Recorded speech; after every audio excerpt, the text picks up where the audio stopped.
নমস্কার বন্ধুরা, আমার চ্যানেলে আপনাদের সকলকে জানাই স্বাগত। আজ আমি নিয়ে এসেছি আপনাদের জন্যে জ্যান্ত কই মাছের সেদ্ধ বলতে পারেন, ভাপা বলতে পারেন, যে যেটা বলতে স্বচ্ছন্দ বোধ করেন তারা সেটাই বলতে পারেন। এই যে বড় বড় কয়েকটা কই মাছ আমি তুলে নিচ্ছি, বাড়ির সকলের খাবে সেই পরিমাণ মতন আমি তুলছি। দেখুন কই মাছগুলো, এগুলো দেশি কই, চালানি কই না অবশ্যই। দেখুন এটা আমি লবণ দিয়ে হালকা কিছুক্ষণ রেখে দিচ্ছি যাতে কই মাছটা একটু তেজটা একটু কমে যায়, তো ওই কই মাছের কাটতে সুবিধা হবে। আর এখানে আমি বলে রাখছি এই কই মাছগুলো আমার মা কাটছে, আমার মা এসেছিল বাড়িতে, অবশ্যই আমার মা কাটছে, আমিও পারি কাটতে। চলুন, এই যে মাছটা সুন্দর করে কেটে নিয়েছে আমার মা। এখন মাছটাকে সুন্দর করে আমরা ধুয়ে নিয়েছি, এবার এটাকে একটু গাটা চিড়ে দিচ্ছি। দেখেছেন মাছগুলো, এটাকে বলে হচ্ছে কই মাছ। কথায় আছে না, মেয়েদের জীবন হচ্ছে কই মাছের মতন, সহজে মরে না।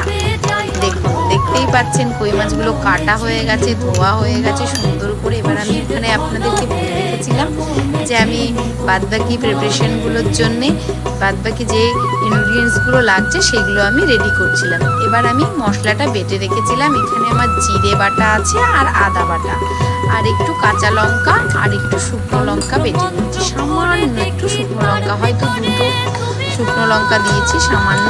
এখানে নুন দিচ্ছি, হলুদ দিচ্ছি, আমি টিফিন বাটিতেই করবো তাই আমি টিফিন বাটিতে সব দিচ্ছি একেবারে। দেখুন নুন, হলুদ আর সর্ষের তেল পরিমাণ মতন দিচ্ছি, দেখে নিন।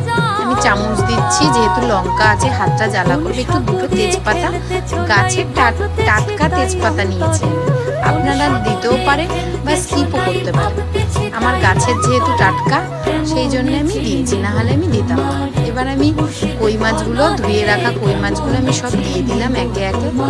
মশলাটা আমি একটু কম দিয়েছি, কারণ আজকে গরমের মধ্যে অতটা মশলা খাবো না বলে কম দেওয়া হয়েছে। আপনারা একটু বেশি দিতেই পারেন, কোনো অসুবিধা নেই।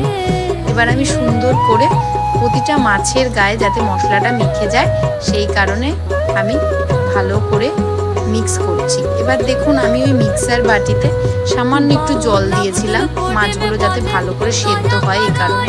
অনেকে দিতে চাইলে দিতে পারেন, অনেকে নাও দিতে পারেন। আমি দিয়েছিলাম, অল্প মশলা লেগেছিল বাটিতে, তাই একটু পরিমাণ জল দিয়ে দিয়েছি। এবার আমি কাঁচা একটু সর্ষের তেল উপর দিয়ে ছড়িয়ে দিয়েছি। এরপরে দেখুন মাছগুলোকে আমি ভালো করে মিক্স করছি, ভালো করে বসিয়ে নিলাম যেন সবকটা মাছ ভালোভাবে সেদ্ধ হয়।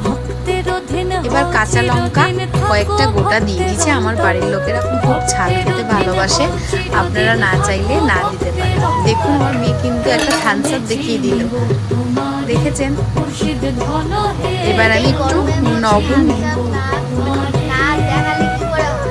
দেখেছেন পাশ থেকে কথা বলছে কিরকম, একটু লবণ কম মনে হয়েছে আমার আন্দাজে, সেই কারণে আমি একটু লবণ দিয়ে আরেকবার মিক্স করে দিলাম। এবার আমি ঢাকনা বন্ধ করে একটা গরম করতে জল দিয়ে দিয়েছিলাম একটা গামলাতে, সেটার মধ্যে আমি ওটা ডাইরেক্ট একটা টিফিন বাটি বসিয়ে দিয়েছি, উপরে ঢাকনা দিয়ে দিচ্ছি। গ্যাসটা আমি অন করে রেখেছি, একটু প্রথমে গ্যাসটার ফ্লেমটা একটু বাড়িয়ে রেখেছি। দেখুন হয়ে গেছে আমার এখানে